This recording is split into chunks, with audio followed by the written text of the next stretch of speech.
அவங்க அப்பா அம்மா கவினு இவங்க எல்லாருமே பிளான் போட்டுதான் என்ன கல்யாணம் பண்ணிருக்காங்க. அவங்க கொடுக்கற மென்டல் டார்ச்சர் என்னால தாங்க முடியல. உடல் ரீதியாவும் என்னால அவங்க கூட உண்மையாவே இருக்க முடியல. ரொம்ப டார்ச்சரா இருக்கு டெய்லியும்.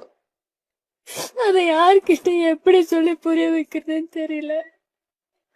கேக்குற எல்லாருமே சகிச்சு போ, வாழ்க்கை இப்படிதான் இருக்கும், இன்னும் பார்க்க வேண்டியது நிறைய இருக்குன்னு தான் சொல்றாங்களே தவிர நான் எவ்வளவு பாதிக்கப்பட்டிருக்கேன்னு யாருமே புரிஞ்சுக்க மாட்டேங்கிறாங்க. இவனும் இவன் ஃபேமிலியும் ரொம்ப கிரிமினல் ஃபேமிலி. இவங்க எல்லாம் யோசிச்சுதான் என் வாழ்க்கைய வீணாக்கிட்டாங்க. என்ன பெத்த பாவத்துக்கு என் வாழ்க்கை வீணா போயிடும். நீங்களும்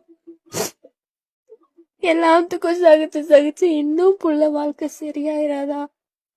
நாளைக்கு வேற கல்யாணம் பண்ணி வச்சா அவளை யாராவது கஷ்டப்படுத்திட்டா என்ன பண்றதுன்னு யோசிச்சு இந்த வாழ்க்கையை சரி பண்ண பாக்குறீங்க. அது எல்லா அப்பா அம்மாவும் நினைக்கிறதா.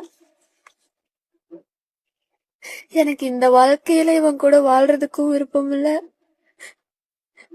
இது இந்த வாழ்க்கை வேண்டான்னு டிசைட் பண்ணி வெளியில வந்துட்டா இன்னொரு வாழ்க்கையை தேர்ந்தெடுத்துக்கிறதுக்கான இதுவும் இல்ல.